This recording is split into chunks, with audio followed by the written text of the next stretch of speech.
Hi everyone, I am Dr. Balakrishna.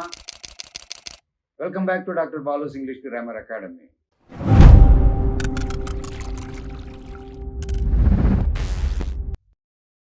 Today's topic is the formation of present perfect tense. నేను ఇంతకు మునుపు simple present tense మరియు present continuous tense sentences ఎలా form చేయాలి అనే అంశం మీద విడివిడిగా 2 వీడియోస్ చేయడం జరిగింది. ఈరోజు మనం క్షుణ్ణంగా ప్రజెంట్ పర్ఫెక్ట్ టెన్స్ సెంటెన్సెస్ ఎలా ఫామ్ చేయాలన్నటువంటి విషయాన్ని తెలుసుకుందాం.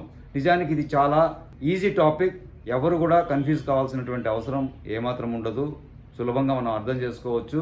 Now let us have a look at the definition of present perfect tense. The present perfect tense reveals the actions or events that have been completed or happened in a period of time up to present. అనగా ఇంతకు మునుపు అంటే గతంలో మనం మొదలుపెట్టినటువంటి పనులు ప్రస్తుతానికి complete అయినటువంటి సందర్భంలో మనం ఈ ప్రజెంట్ పర్ఫెక్ట్ టెన్స్ని యూజ్ చేయటం జరుగుతుందన్నమాట. అంటే గతంలో మనం మొదలుపెట్టినటువంటి పనులు ప్రస్తుతానికి పూర్తి అయినటువంటి నేపథ్యంలో మనం ఈ ప్రజెంట్ పర్ఫెక్ట్ టెన్స్ని మనం యూజ్ చేస్తామన్నమాట.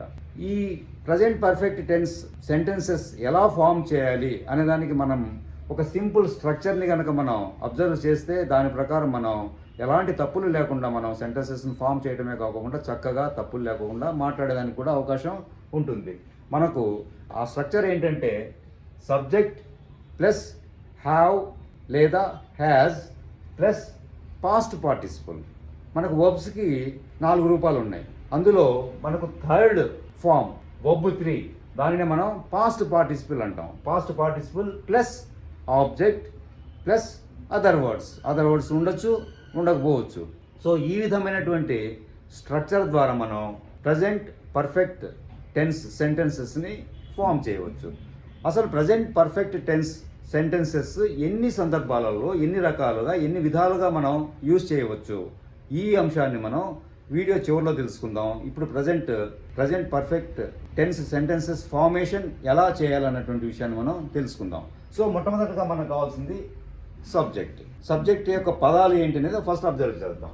I, we, you, they plural nouns, he, she, it and singular noun. So ఈ 8 మనం సబ్జెక్ట్స్గా ఉపయోగించి వాక్యాలను మనం ఫామ్ చేయొచ్చు అనమాట.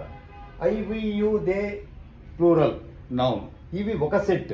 Next he, she, it singular noun అనేది ఇంకొక సెట్. ఇంతకు మునుపు మనం యాక్చువల్గా helping verbs is, am, are, was, were ఇలాంటివన్నీ యూజ్ చేస్తున్నాం. కానీ ఈ ప్రజెంట్ పర్ఫెక్ట్ టెన్స్ సెంటెన్సెస్కు సంబంధించి మనం కేవలం హ్యావ్ ఫామ్ వర్బ్స్ని మాత్రమే యూజ్ చేయడం జరుగుతుందన్నమాట. యాక్చువల్గా ఏంటంటే హ్యావ్ అంటే పొసెషన్ గురించి తెలియజేయడానికి. సో మన దగ్గర ఏదైనా ఉన్నప్పుడు లేదా మనం ఏదైనా కలిగి ఉన్నప్పుడు అది తెలియజేయడానికి మనం హ్యావ్ని యూజ్ చేస్తాం. ఇక్కడ ఈ సెంటెన్సెస్లో అలాంటి భావం ఏమీ మనకు రాదు. కేవలం ఇది మనకు సెంటెన్స్ ఏ టెన్స్లో ఉంది అన్నటువంటి అంశాన్ని మనం గుర్తించడానికి హ్యావ్, హ్యాజ్, హ్యాడ్ ఇవి యూజ్ చేయటం జరుగుతుందన్నమాట.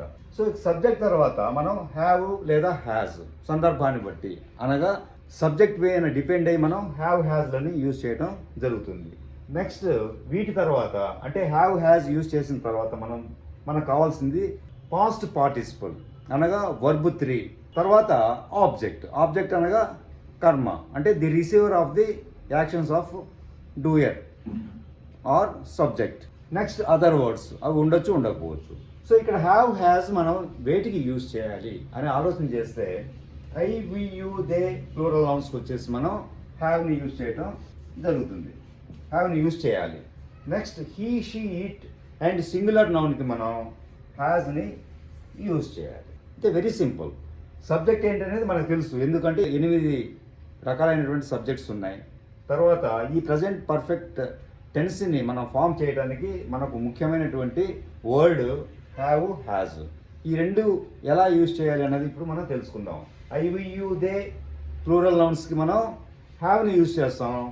He, she, it and singular నౌన్కి మనం హ్యాజ్ని యూజ్ చేయాలి. సో ఇక్కడ మనం ఎక్కువ ఎగ్జాంపుల్స్ను తెలుసుకోవాల్సినటువంటి అవసరం లేదు. కేవలం నేను ఒకే ఒక ఎగ్జాంపుల్ని చెప్తాను. తద్వారా మీకు తెలిసినటువంటి వర్బ్స్తో మీరు ప్రజెంట్ పర్ఫెక్ట్ టెన్స్ సెంటెన్సెస్ని మీరు ఫామ్ చేయండి. ఇప్పుడు ఒక వాక్యాన్ని చూద్దాం. నేను ఇంగ్లీష్ నేర్చుకున్నాను అన్నటువంటి తెలుగు వాక్యాన్ని మనం ఇప్పుడు ఇంగ్లీష్లో ఎలా ఫామ్ చేయాలి అన్నటువంటి విషయం తెలుసుకుందాం. ఇక్కడ మన subject I, you, they, plural noun వీటన్నిటికీ మనం హ్యావ్నే యూజ్ చేస్తాం. హ్యావ్. నెక్స్ట్ పార్టిసిపల్ నేర్చుకున్నాను అనేదానికి మనం ఏం చేయాలి? లర్న్డ్. ఇది లర్న్డ్ అంటాం, నాట్ లర్న్డ్. ఇక్కడ ఆర్ అనేది సైలెంట్. లర్న్డ్ ఈ రెండు కూడా V3గానే పనిచేస్తాయి. అయితే లర్న్డ్ అనేది అమెరికన్ ఇంగ్లీష్కి సంబంధించినటువంటి వర్డ్.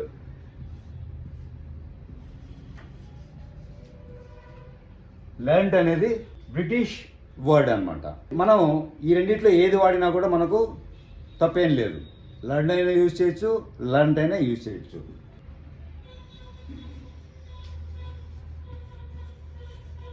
ఇంగ్లీష్. నేను ఇంగ్లీష్ నేర్చుకున్నాను అంటే ఆ పని ఇప్పటికీ కంప్లీట్ అయింది. అంటే ఇంగ్లీష్ నేర్చుకోవటం అనే పని ఇప్పటికి పూర్తి అయింది. ఇప్పటికి నేను నేర్చేసుకున్నాను అని దాని అర్థం అనమాట. సో ఐ హ్యావ్ లర్న్డ్ లేదా I have learned English.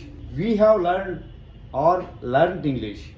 Next you have learned or learned English. Next they have learned or learned English. Next plural nouns అనగా Rama and Krishna have learned or learned English. So ఈ విధంగా మనం present perfect టెన్స్ని మనం have అనేటటువంటి వర్బ్ని use చేయడం ద్వారా మనం form చేయొచ్చు. నెక్స్ట్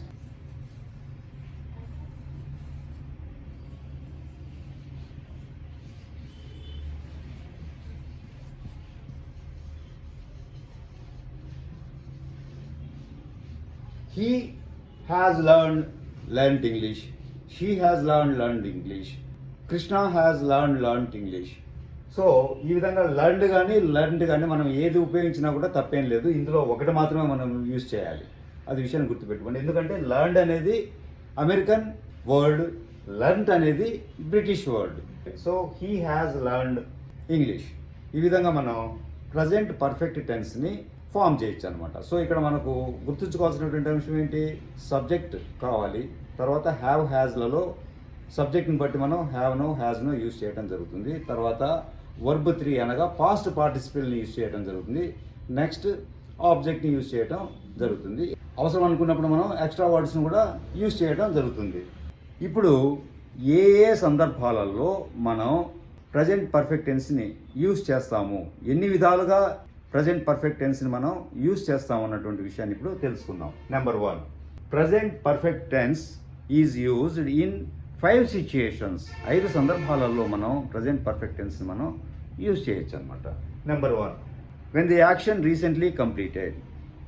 ఏదైనా ఒక పని ఇప్పుడు పూర్తయినటువంటి సందర్భాలలో మనం ప్రజెంట్ పర్ఫెక్ట్ టెన్స్ని యూజ్ చేయవచ్చు. Example, I have just finished the project work నేను ఇప్పుడే పూర్తి చేశాను అని దాని అర్థం. సో ఇప్పుడు మనం ఏదైనా ఒక పనిని పూర్తి చేసినటువంటి సందర్భంలో ప్రజెంట్ పర్ఫెక్ట్ టెన్స్ ద్వారా మనం తెలియజేయవచ్చు. Next, when the action has been repeated between the past and present. ఏదైనా ఒక పని గతం నుండి ఇప్పటిదాకా రిపీటెడ్గా అంటే మళ్ళీ ఒక పనిని మనం గతం నుండి ఇప్పటిదాకా చేసి ఉన్నట్లయితే ఆ సందర్భాలలో మనం ప్రజెంట్ పర్ఫెక్ట్ టెన్స్ని యూజ్ చేయడం జరుగుతుంది. Example, he has visited Tirumala 7 times. అంటే మీ గతం నుంచి ఇప్పటిదాకా 7 సార్లు తిరుపతిని విజిట్ చేసినట్టుగా ఆ సెంటెన్స్ యొక్క అర్థం. అంటే గతం నుంచి ఇప్పటిదాకా మనం చేసినటువంటి పనులను రిపీటెడ్గా మళ్ళీ చేసినటువంటి పనుల గురించి తెలియజేయటం, మళ్ళీ చేసినటువంటి పనులను మనం ప్రజెంట్ పర్ఫెక్ట్ టెన్స్ ద్వారా తెలియజేయవచ్చు. Next, while using for and since. వాక్యాలలో మనం సిన్స్ని కానీ ఫర్ని కానీ యూజ్ చేసినప్పుడు కూడా మనం ప్రజెంట్ పర్ఫెక్ట్ టెన్స్ ద్వారా మనం తెలియజేయవచ్చు అనమాట. Example, I have lived here for 10 years. అనగా నేను ఇక్కడ 10 సంవత్సరాలు నివసించినాను అని. ఇక్కడ ఫర్ 10 years అని అంటున్నాం. అంటే అది ఒక పీరియడ్ ఆఫ్ టైంని తెలియజేయడానికి ఫర్ని యూజ్ చేస్తాం అన్నటువంటి విషయం అందరికీ తెలుసు. సో ఒక పీరియడ్ ఆఫ్ టైంని మనం సూచించడానికి ప్రజెంట్ పర్ఫెక్ట్ టెన్స్ ద్వారా కూడా మనం తెలియజేయచ్చు. Next, I have lived here since 2015. ఇక్కడ సిన్స్ 2015 అంటే పాయింట్ ఆఫ్ టైం, అంటే ఒక పని మనం ఎప్పుడు మొదలెట్టామో ఆ టైమింగ్ నుంచి ఇప్పటిదాకానే దాని అర్థం అనమాట. I have lived here since 2005 అంటే నేను ఇక్కడ 2015 నుంచి నివసించినాను, అంటే ఇప్పుడు నివసించట్లే, ఇంకా ఇప్పటిదాకా 2015 నుంచి అంటే ఒక పాయింట్ ఆఫ్ టైం నుంచి ఇప్పటిదాకా నేను ఇక్కడ నివసించినాను అన్నటువంటి భావాన్ని వ్యక్తం చేయడానికి మనం ప్రజెంట్ పర్ఫెక్ట్ టెన్స్ని యూజ్ చేయడం జరుగుతుంది. Next, when the time of the action is not important. ఒక పని ఎప్పుడు జరిగింది అని చెప్పాల్సినటువంటి అవసరం లేనటువంటి సందర్భాలలో మనం ప్రజెంట్ పర్ఫెక్ట్ టెన్స్ని కూడా యూజ్ చేయటం జరుగుతుంటుంది అనమాట. Example, I have studied master of library science. నేను మాస్టర్ ఆఫ్ సైన్స్ని చదివినాను అని దాని అర్థం అనమాట. అంటే ఎప్పుడు చదివినాము అన్నది ఇక్కడ స్పెసిఫై చేయాల్సినటువంటి అవసరం లేదు, అయితే ఆ పని పూర్తి అయిపోయింది. ఇట్లాంటి సందర్భాలలో కూడా మనం ప్రజెంట్ పర్ఫెక్ట్ టెన్స్ని యూజ్ చేయటం జరుగుతుంది. Next, when the time of the action is not completed. Time of action complete కానటువంటి సందర్భాలలో కూడా మనం ప్రజెంట్ పర్ఫెక్ట్ టెన్స్ని యూజ్ చేయడం జరుగుతుంది. Example, he has worked hard today. ఈ విధంగా మనం ప్రజెంట్ పర్ఫెక్ట్ టెన్స్ని 5 సందర్భాలలో మనం యూజ్ చేయటం జరుగుతుంటుంది అనమాట. I hope you understood the content. If you really impressed, please like, share, comment and do subscribe my channel. Thank you.